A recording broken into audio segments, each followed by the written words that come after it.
जिसका नाम है the earth, sun, moon and stars. Earth का मतलब है ज़मीन, सन सूरज, मून चाँद, स्टार्स सितारे। ये जो हमारा यूनिट नंबर 12 है, इसमें हम अर्थ, सन, मून एंड स्टार्स के बारे में थोड़ा थोड़ा पढ़ेंगे। ठीक है, तो हम स्टार्ट करते हैं अपना यूनिट नंबर 12, जो कि है आपकी बुक में पेज नंबर 85 पर। स्टार्ट करते हैं। The earth is a planet. Planet का मतलब है सियारा। अब सियारा किसे कहते हैं? वो वाली बॉडीज़ जो स्पेस में मौजूद हैं और वो सन के गिर्द घूमती हैं, सन के गिर्द रोटेशन करती हैं, इसको हम कहते हैं प्लैनेट। तो अर्थ जो है वो भी एक प्लैनेट है। वो क्यों प्लैनेट है? क्योंकि वो सन के इर्द गिर्द मुसलसल चक्कर काट रहा है, घूम रहा है। It is round like a ball. Round कहते हैं गोल को। अर्थ जो है वो बिल्कुल एक गोल बॉल की तरह है।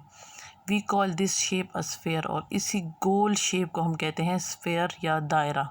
अब देखें, ये अर्थ है।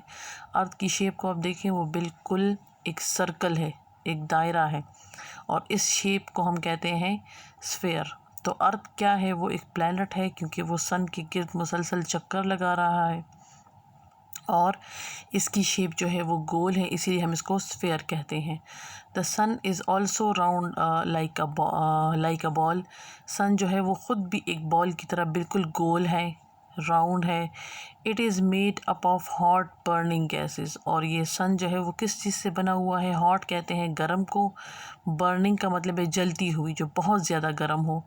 तो सन जो है वो किस चीज़ से बना है? वो गर्म गैसेस से बना है, जो बहुत ज़्यादा गर्म है, जलने वाली। It is many times bigger than the earth. और सन जो है वो ज़मीन से कई गुना बड़ा है। अब सन और अर्थ की साइज़ में इतना फ़र्क है जितना एक फुटबॉल और एक मटर के दाने के साइज़ में फ़र्क है, इतना सन जो है वो अर्थ से बड़ा है। अर्थ जो है वो मटर के दाने जितना छोटा सा है और सन जो है वो बिल्कुल एक बड़े फुटबॉल जितना है। इतना फ़र्क है सन और अर्थ की साइज़ में। बिगर कहते हैं बड़े को। It looks very small from the earth because it is very far away. Sun हमें इतना छोटा सा क्यों नज़र आता है? क्योंकि ये बहुत ज़्यादा दूर है। फार अवे का मतलब है दूर है, इसीलिए सन हमें छोटा नज़र आता है। The sun is a natural source of heat and light. Natural कहते हैं कुदरती को, सोर्स का मतलब है ज़रिया, हीट गर्मी, लाइट रोशनी। ये जो सन है ये हमें गर्मी और रोशनी देने का एक कुदरती ज़रिया है। The earth spins. स्पिन्स का मतलब है गोल गोल घूमना, round and round on its axis. Axis कहते हैं महवर को। ज़मीन ख़ुद भी ऐसे अपने महवर में घूम रही है। वो सन के गिर्द भी चक्कर काटती है, लेकिन वो ख़ुद भी ऐसे गोल गोल घूमती है। This movement is called rotation. और ज़मीन की इस मूवमेंट को, जब वो ख़ुद एक जगह पर खड़े होकर घूम रही है, इसको हम कहते हैं rotation. The earth spin towards the east. और इसकी डायरेक्शन मशरिक़ की तरफ होती है, ईस्ट की तरफ होती है। This is why every morning we see the sun in the east. इसीलिए रोज़ाना जब हम सुबह उठते हैं तो हमें ऐसा लगता है कि सूरज जो है वो मशरिक़ से या ईस्ट से निकलता है। सूरज अपनी ही जगह पर खड़ा है, ना वो डूबता है ना वो सुबह चढ़ता है। लेकिन ये जो मूवमेंट हमें सन की नज़र आती है, ये असल में अर्थ की मूवमेंट है कि अर्थ जो है वो अपने महवर में घूम रही है।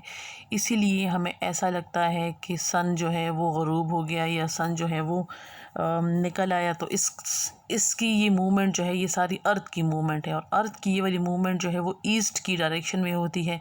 इसीलिए सुबह के टाइम हमें लगता है कि सन जो है वो ईस्ट से निकल आया।